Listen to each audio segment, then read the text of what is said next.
Hi, thank you for joining us for another session of dedication. Fans remember the Bay City Rollers. Hosted by Bay City Rollers fan events. Hi, I'm Suze, and with me is our co-host Laura. Hi, Laura. Hi, Suze. How you doing? Good. How's it going? Going good. Good. This week we are super excited to have with us music journalist and broadcaster Caroline Sullivan. Caroline Hi. is a New York City fan from back in the day. She now lives in the UK. Her impressive CV includes The Guardian, The Times, Vogue, Cosmo, Radio 4's Today program, Radio 5, and other outposts of the BBC. She's also the author of several books: Madonna, Ambition, Music and Style, Ed Sheeran, Writing Out Loud, Adele, The Other Side, and of course, most notably for us, Bye Bye Baby, My Tragic Love Affair with the Bay City Rollers. Hi, Caroline. Welcome. Hi. Hi. Thank you so much for sitting down with us. We are really super excited.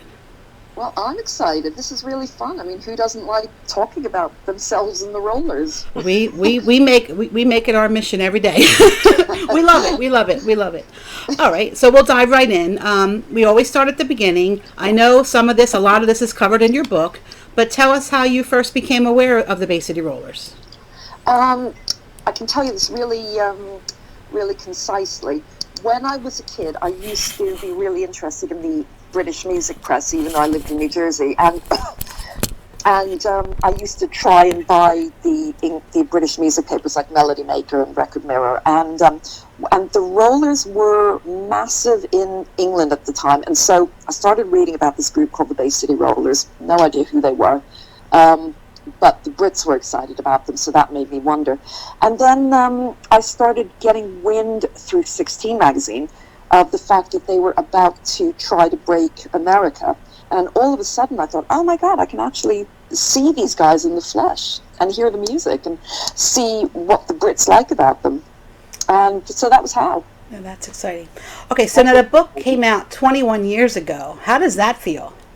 That it makes me feel old, but apart from that, it's really freaky because it's kind of, I mean, I feel really a bit of an idiot saying this, but it's kind of a cult classic. I mean, it keeps selling. That's awesome. Well, in small quantities, I've got to say, but it does keep selling. I still get royalty statements from Bloomsbury, and that means that a lot of people are still interested enough in the Rollers and the experiences that they themselves had when they were kids. And I really like the idea that people still want to read about the Rollers. And this is kind of blowing my own trumpet, but Grohl Marcus, the absolute dawn of American rock critics, actually chose Bye Bye Baby as one of his 5 favorite music books of all time. So I was very pleased about that.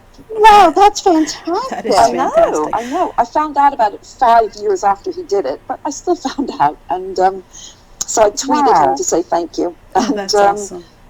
Seriously, I'm not worthy. So. Well, I think with the social media and everything, there's just been an influx of just thousands and thousands of more fans. In the beginning, with the internet in its infancy, there was just kind of maybe a couple hundred of us. Now it's just thousands and thousands. Yeah. So well, that's great.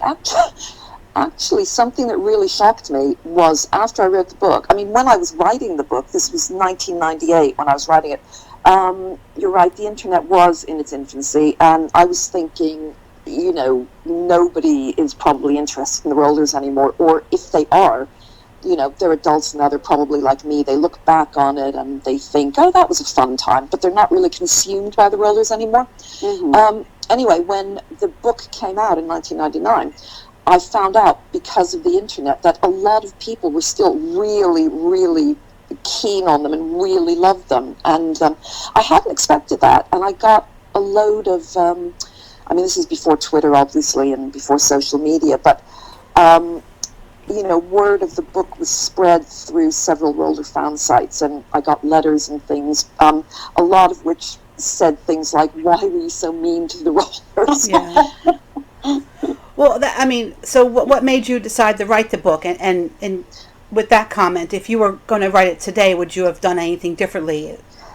Well, the reason I decided to write it was that I was actually Bloomsbury Publishing. They had just started, I think they just published the first Harry Potter book, and so the publishing company it was kind of getting rich from the first Harry Potter, and all of a sudden they were looking for other authors, female authors in particular, and somebody introduced me to an editor at Bloomsbury, and we were just talking, and I had no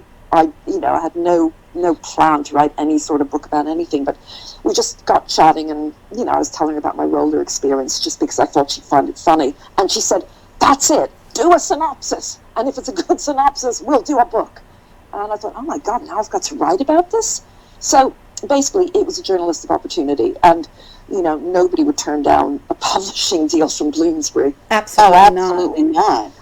Yeah, exactly. So the second thing is, how did I, if I could have written it today, yes, I'd have been, I think, a lot more careful in, back then, sarcasm and snarkiness was part of my armory, I suppose, and I really wish now that I'd been kinder. Hey, you're from the East Coast, Philly and Queens. New York City, Jersey girl. Yep. It's in our DNA. Yeah, exactly. So if I was writing it now, I'd leave out certain, nasty little details, which at the time I thought it was really funny to say things like, one of the rollers is bald. Well, now why? I look back on it, I think I shouldn't have done that. It's just, it makes people upset. So I'd have been kinder, definitely. Yeah, but, we mature in 21 years a little bit, don't we? Whether we want to or not. Exactly. Although saying that, sorry to interrupt, but saying that, I would still have to say that because I was listening to a lot of, I guess what we call classic rock nowadays, I was listening to a lot of that, and I knew the Rollers as musicians didn't live up to it, and so even though I loved the Rollers songs, I couldn't respect them as musicians the way I did, Right. Yeah, so I'd probably still put that in. Yeah, it's not even apples and oranges, really, to be honest. Yeah, exactly. Yes, that's a good one. Yeah, and probably some of the fans who sent you those letters are the fans that still kind of believe in Tam's PR spin, the milk drinking image. You went there, and some people, just don't want to hear that or believe that. So I'm sure that those were the kind of letters you were getting. I can understand. I can imagine. Well, yeah. We all have our, for me, my roller mania, I did love them as individuals, and I loved the songs, and I loved the atmosphere around them, but in terms of truly worshipping somebody, I guess the person I wouldn't want to hear anything bad about is Bruce Springsteen. Oh, yeah. Oh, okay. For me, it's Sidney Poitier. I know he's not a singer, but if anything bad comes out about him, I'm done. I'm done. So I can understand why a lot of Roller fans didn't want to hear anything negative about them, because I'd be the same about Bruce. So, Yeah, one of the quotes is from your book is, "For as long as we loved them, real life was a place we only had to visit now and then. Rollerland was our refuge from the adult lives we weren't ready for." That might apply to a lot of us still, because here we still are. I think that's probably true. Trying to avoid adult life is it's like a kind of a typical thing for young kids, young girls and young boys as well. We're just not ready for it, being grown-up, bill-paying adults. Loving the Rollers it really was, a kind of way of avoiding getting into real relationships, real boyfriend-girlfriend relationships, right, which that we were too young for. We may not have felt ready for that. Yeah. It was a safe place to have romance, for lack of better words, and still be, innocent. Yes, exactly. And, you could also love Eric or whichever one you like, and just kind of see him the way you want to see him. And, exactly. You write the script yourself. Absolutely. Yeah, exactly. So there's nothing to disappoint you if you love Eric, and you just kind of fashion him into the kind of perfect guy that you want him to be. Yeah, mind our thoughts weren't always innocent, I don't think. I agree. Yeah. I agree. So, you had quite a posse with you back in the day. Are you still friends with your roller friends? Because we're all still together. I've never stopped being friends with the roller friend that I call Emma in the book. She's the one, by the way, who's always said to me, don't ever dare mention her real name in public.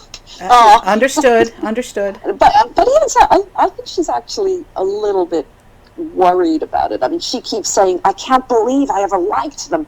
And I was saying, but why? Every kid likes a boy band at some point. Right. And she's really, she's like trying to deny the past. But anyway, and because through Facebook, I've reconnected with most of the others as well. Oh, that's wonderful. I'm really pleased about that.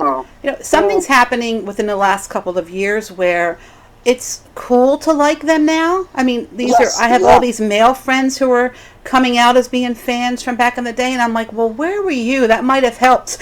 That might have helped our reputation back in the day. But yeah, they're coming out of the woodworks, and it's like I said, cool to like them now. You don't have to be ashamed anymore. You can put your button on and go out in public.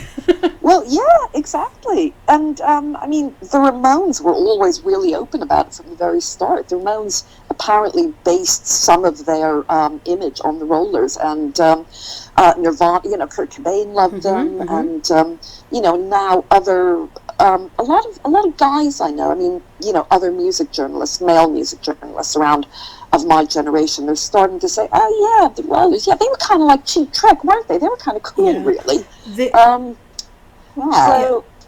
There's a very recent picture, sorry Laura, with Les McEwen and Dave Grohl, who is my forever hall pass. And it's like, okay, worlds are now colliding. I mean, it was, so, you know, Nirvana was definitely fans, so Dave got a real kick out of meeting him. I mean, I think it was a year or two ago, not longer than that. I'll have to see if I can dig that up. Well, yeah. So, you know, the Rollers are finally being reappraised. I mean, it's taken a really long time because most 70s pop bands, they've kind of been, they underwent their kind of cool reappraisal years ago, like ABBA have been incredibly cool now for like 25 years. Yeah. And other 70s boy bands. But the Rollers, it's taken a really long time for people to sort of look at them again and say, oh yeah, they did have cool things about them. Yeah. And sadly, it might be just a little too late. For Alan, Alan, yeah. It's just, I know. I mean, there's just been one tragedy after another with this band, hasn't there? It's just, it taught us how to accept heartbreak, I think, over and over again. Maybe that's a good thing. We're resilient. I know. I mean, actually, one of the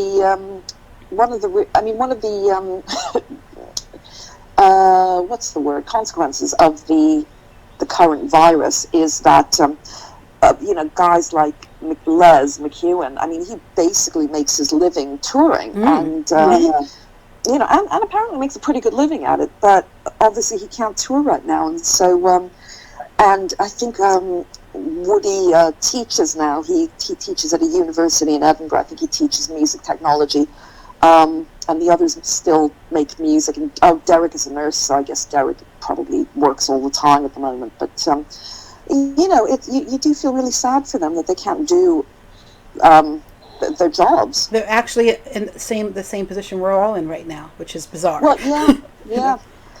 You know, so so yes, you do feel really sorry for them because they haven't got the big mansions or, you know, the other things that big 70s bands have, you know. Although apparently Les, I interviewed him about 6 months ago for a magazine called Record Collector. He told me that he's got a really nice house in Hackney. He says he's got a Georgian, you know, a double-fronted Georgian house. And he made a point of telling me it was worth about £2 million now. Oh, well, good. So it's probably a really nice house. Yeah, it sounds nice. Is that the house that he's been doing all the gardening at? He's been doing, like, videos about gardening in his lockdown. Yeah, he's in Hackney. So it must be that house. So he must have a big garden. Does he have a big garden? You can't really tell from the pictures. You know, is it just him? Yeah, he does like Periscope. Yeah, Periscope videos. Oh, okay. Yeah, you have to check them out. All right. Okay. I will do that. It's very remiss of me not to have checked. Going back to the book, did you ever get any feedback from the band members about the book when it came out, good or bad? No, because I mean, their manager, the guy who was managing them at the time, when it came out in '99, he personally asked Bloomsbury for a copy of the book for every member, but there was never really any kind of response either way. So I guess he just wanted to see what had been written about them, and never heard back from him. You talk about Carole C.J. Strauss a lot in the book, and we've actually become friends with her through the years, and we did an event in Philadelphia where she was one of our guest speakers. Oh wow! How is she? She's wonderful. She is a dynamo. She's on Facebook. I'll have to hook you two up. But did you ever meet her? I saw her because whenever they would be somewhere, she would be with them. So I kind of saw her from a distance, but never actually met her. Although, actually, hang on, I've just remembered something. A couple of years, like in the early '80s, when I got the rollers out of my system, I was at some gig at Madison Square Garden, and she must have, I can't remember who it was like some major rock band, and I guess she must have been doing the press on that band because she was there. Yep. And I can't remember how we actually started talking, but I must have gone up to her and said, "Oh my God, Carole Strauss, hey, I was a big roller fan," and she was, to give her credit, she was actually very polite to me because she's lovely. I'm sure the last thing she wanted was, some schmuck from who used to follow the rollers kind of accosting her at some gig. I still wish I could remember who You'd it be was. surprised. She loves us schmucks over here.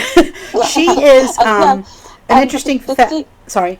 But the thing that I remember most about this little kind of conversation was she said to me, "Oh, right, and who's your fave now?" And I was thinking, my fave? I'm not a child, Yeah, a lot of us have let that go. And I couldn't think of it, because she obviously thought that having left the rollers behind, I must still be in that stage of my life where, and that kind of, because you know what you're like when you're outgrowing something, you don't want to be drawn back to Absolutely. It. Sure. Well, that was probably her standard question whenever she met someone. Do you know, I'm going to give you a fun fact about her. She is a ping pong champion, and she travels all over the country, and she's fabulous. She's unbelievable.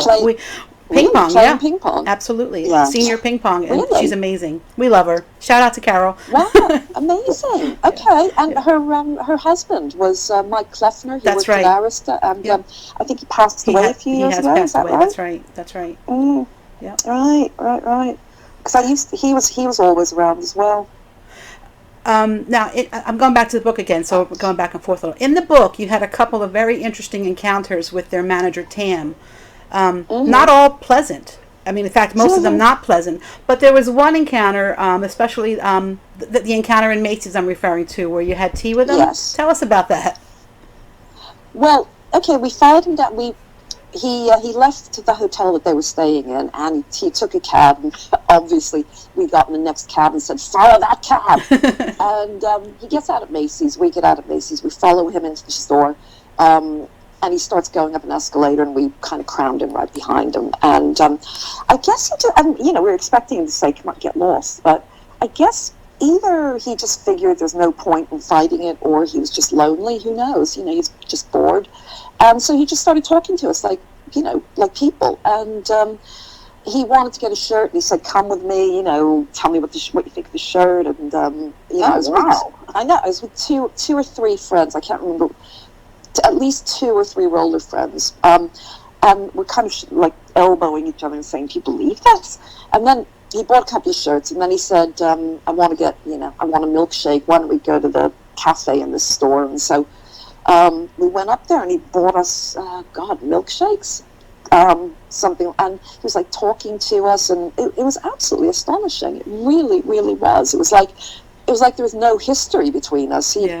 He'd always been incredibly protective of the rollers, and he was famous for that. And all of a sudden, it was like he almost kind of saw us almost as friends. And naturally, it never happened again. But what an amazing encounter, though. Yeah, that is amazing. I know. It's like we were the Holy Grail, if you will, if you wanted to get close to them. Yes, that's where you had to go through that door or that wall. Or he was kind of the doorkeeper to the Holy Grail. But, for sure. And we just went away thinking, "Wow, God, he's really nice," which might have been part of his cunning plan, because all of a sudden we really liked him, and that meant we were going to start telling other people how nice he was. So maybe that was all part of it. Oh, interesting. Still working the PR spin, I guess. He was a genius at that. Possibly. Absolutely genius at it. And okay, you never officially outed your personal roller by name. Why? Were we meant to guess by the book cover of the first release? That was a photo that you took, right? That wasn't.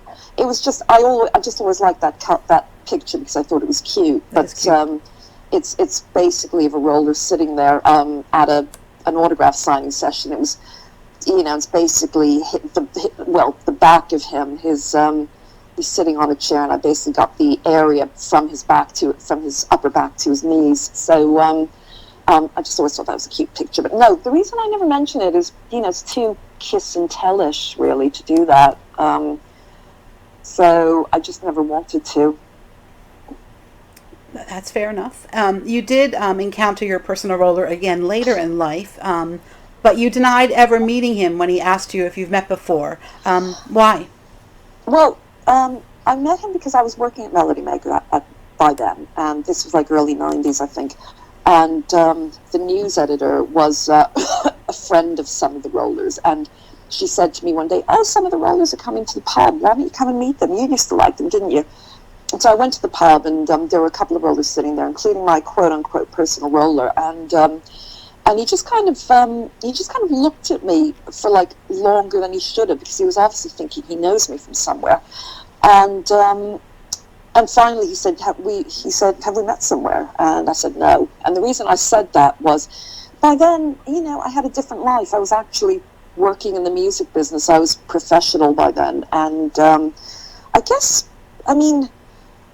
if I'd met him now, like, 35 years later, and he said, have we met before? I'd say, yes, it's me. But back then, I felt like I had things to prove with my colleagues, and so the last thing I wanted was to be seen as some kind of basically rollers groupie.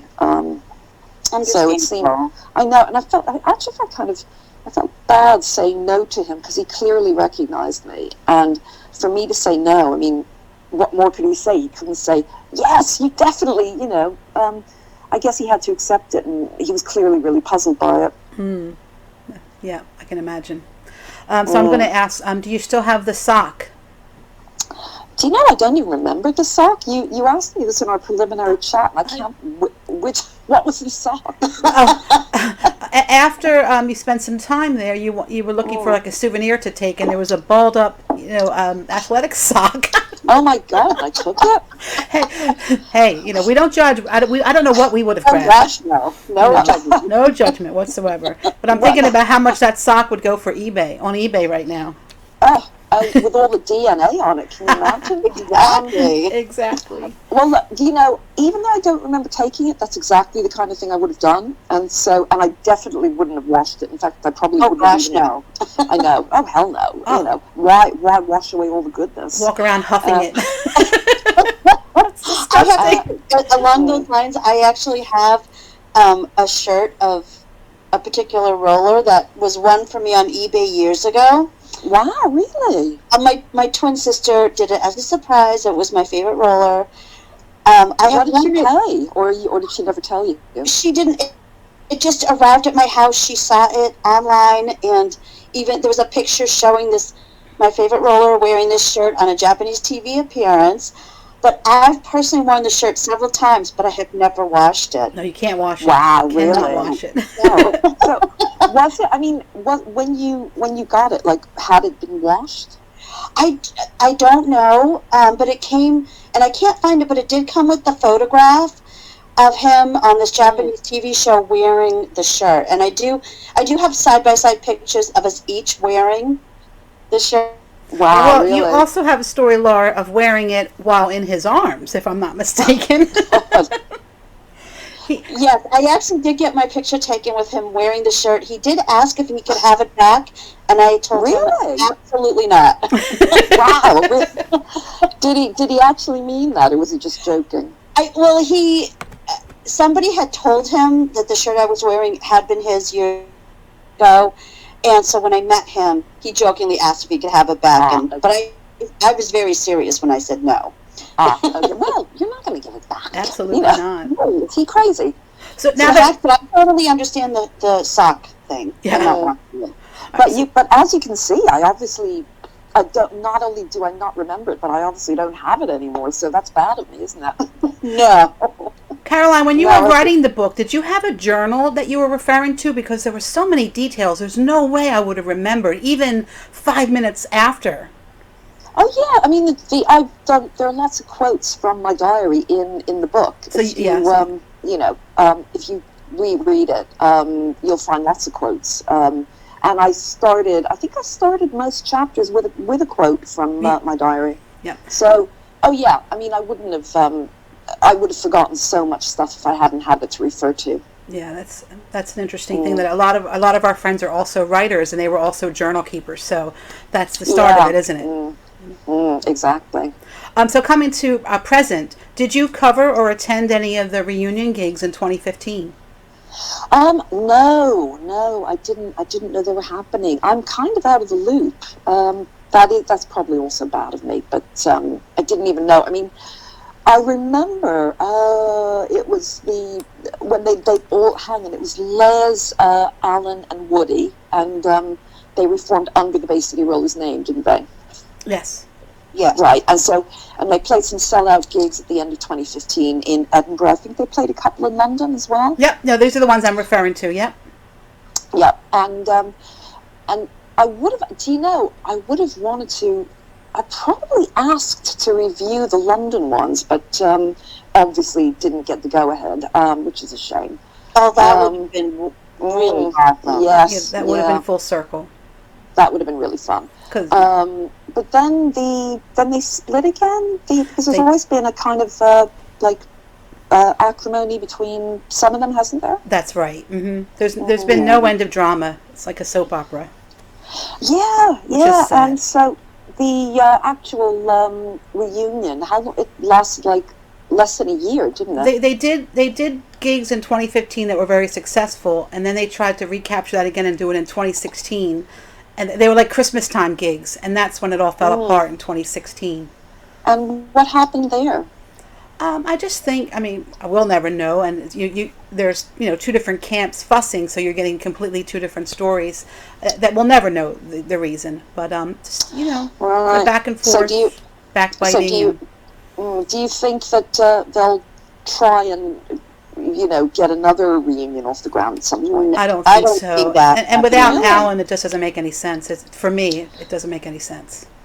True, but I guess if you got Eric and Les and Woody, that would be a pretty good showing. Sure, But, people would definitely attend. yeah, I mean, I would. Yeah. I would totally go.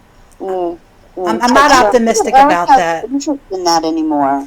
Yeah. Well, yeah, because he does his own thing. Right, he's had some health issues. So I didn't know that. yeah. Oh, And that's sad.